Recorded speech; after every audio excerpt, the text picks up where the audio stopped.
உணவிற்கு பஞ்சமின்றி வாழ கஞ்சிக்கலையும் சுமக்க வேண்டும் என்று லோகநாயகி அன்னை ஆதிபராசக்தி அருள்வாக்கின்படி மேல்மருவத்தூர் ஆதிபராசக்தி ஆன்மீக இயக்கத்தின் ஆசான் அருள் திரு பங்காரு அம்மா அவர்களின் நல்லாசியுடன் மேல்மருவத்தூர் ஆதிபராசக்தி சித்தர் சக்தி பீடத்தில் வருகின்ற 27/7/2025 அன்று கஞ்சிக்கலைய ஊர்வலமும் 28/8/2025 அன்று பாவம் போக்கும் பாலாபிஷேக நிகழ்ச்சிகளும் உலக மக்கள் ஒருங்கிணைந்து எடுக்கக்கூடிய மாபெரும் 54ஆம் ஆண்டு இவ்விழாவில் அன்னையின் அருள் பெற்று ஆரோக்கியமாக வாழ கோவை திருப்பூர் மாவட்ட மேல்மருவத்தூர் ஆதிபராசக்தி ஆன்மீக இயக்கத்தினர் எடுத்து நடத்தும் விழா.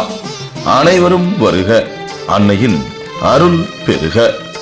தூத்துக்குடி மாவட்டம் கோவில்பட்டி கிருஷ்ணா நகர் இல்லத்தில் வைத்து தூத்துக்குடி அதிமுக வடக்கு மாவட்ட செயலாளரும் முன்னாள் அமைச்சரும் கோவில்பட்டி சட்டமன்ற உறுப்பினர் கடம்பூர் ராஜு தலைமையில் தூத்துக்குடி மாவட்டத்திற்கு வருகை தரும் கழக பொதுச் செயலாளர் முன்னாள் முதலமைச்சர் எடப்பாடி கே. பழனிசாமி மக்களே காப்போம் தமிழகத்தின் மீட்போம் தேர்தல் பிரச்சாரத்திற்கு வருகை தரும் குறித்து தூத்துக்குடி அதிமுக வடக்கு மாவட்ட நிர்வாகிகளுடன் ஆலோசனை கூட்டம் நடைபெற்றது.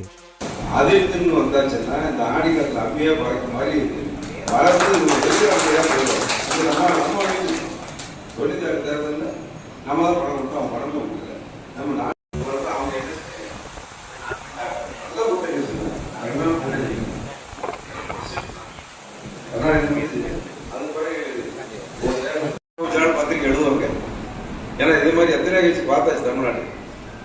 புரட்சி தலைவருக்கு கட்சி ஆரம்பிச்சாங்க, எத்தனை பேர் ஆரம்பிச்சாங்க, யார் நினைச்சிருக்கா நீடிச்சிருக்கா, இன்னும் சொல்ல போனா நம்மளோட கூட்டணி இருந்தாங்க, இன்னும் வருவாங்க. அது வேற தேமுதிகலாம் விஜயகாந்த் ஒரு பெரிய போர்ஸாக வந்தார்.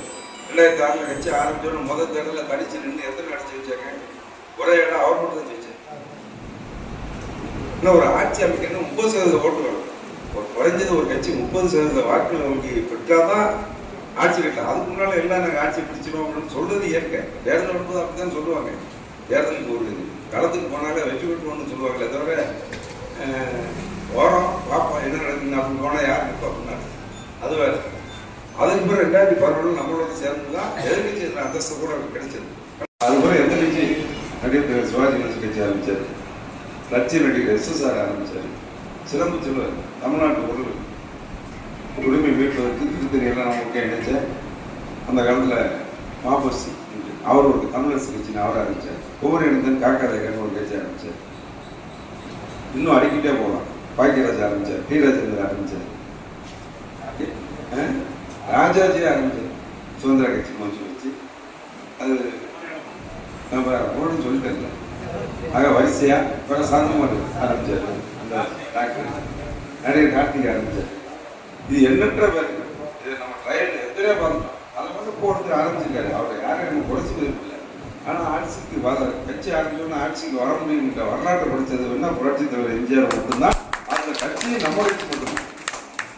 இன்னும் அவர் மறைஞ்சி 40 வருஷம் கழிச்சியும் இன்னைக்கு களத்தில் இன்னைக்கு ஆளுங்கட்சி யார் வந்தாலும் இன்னைக்கு களத்தில் நம்ம பார்த்து பயப்பட என்ன கூட்டத்தில் வாரவன் 2 இடத்துல தான் நிற்பேன்.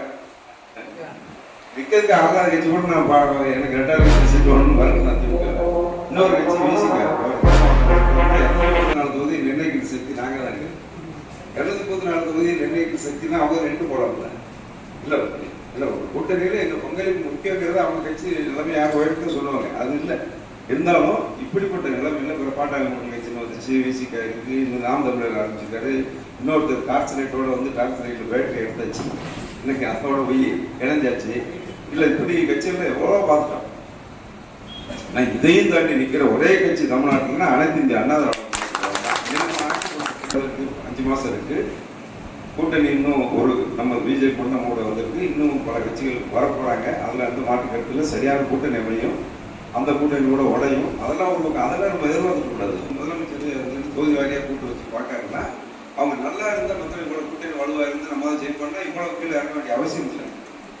அது ஒரு பக்கம் இருக்கு. ஆனால் நம்ம களப்பணியை நம்ம சிறந்த செய்யணும். நம்ம உழைக்கிற உழைப்புல தான் மக்களுக்கு மனநிலை மாற்றம் நிச்சயமா இருக்கு. 100க்கு 100 இந்த விளையாட்டு வீட்டுக்கு போகணும், நம்ம வெற்றி பெறணும், அதிமுக ஆட்சி அம்மாவின் ஆட்சி வரணும், எடப்பாடியார் முதலமைச்சர் வரணும்னு சொல்லியாச்சு. அதுக்கு இன்னைக்கு டெல்லி மத்திய அரசு பச்சை கொடி காட்டி முழுக்க அவங்க நம்மளோட ஆர்வமா இருக்காங்க. நம்ம வரணுங்கிறத விட அவங்களுக்கு இந்த ஆட்சி திமுக ஆட்சி வீட்டுக்கு அனுப்பணுங்கிறதுல இன்னைக்கு அவங்க இதுக்காக அவங்க முழு ஆதரவு கொடுக்காங்க. இன்னும் ஆதரவு பல வகையில் வரும், பல வகையில் வேலைகள்லாம் வரும். அந்த வகையில் அவங்க தயாராக இருக்காங்க. பாஜகவும் நம்மளோட முழு ஒத்துழைப்போட தேர்தலுக்கு வராங்க. இவ்வளோ சூழ்நிலை இருக்குது.